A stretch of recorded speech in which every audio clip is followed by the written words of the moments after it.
Dieu te bénisse dans le nom souverain de Jésus-Christ de Nazareth.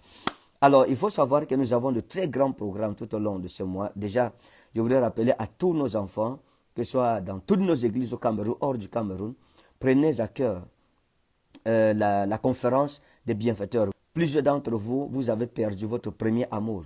En ce qui concerne l'engagement à servir Dieu en tant que bâtisseur de la maison de l'Éternel. Plusieurs d'entre vous, vous avez rétrogradé dans cet engagement. Plusieurs envoyaient leur sémence de bienfaiteurs avant, mais aujourd'hui, vous êtes tombés dans le refroidissement.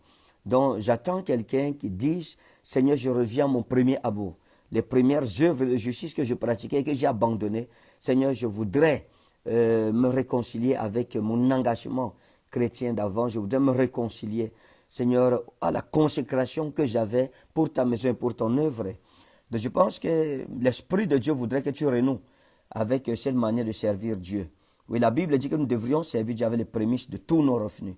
Donc, si un chrétien ne sert pas Dieu, Dieu ne te coûte rien dans ta poche, mon ami, tu n'es pas en train de servir Dieu. Je te dis la vérité. Il n'y a pas de christianisme, il n'y a pas d'engagement chrétien sans engagement de service avec les finances, avec le matériel. Ce n'est pas possible.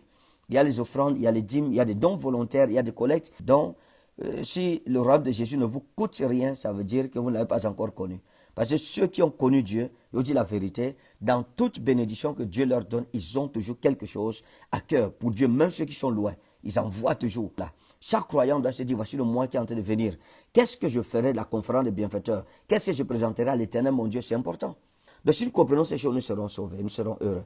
Que Dieu te bénisse dans le nom précieux et souverain de Jésus-Christ de Nazareth.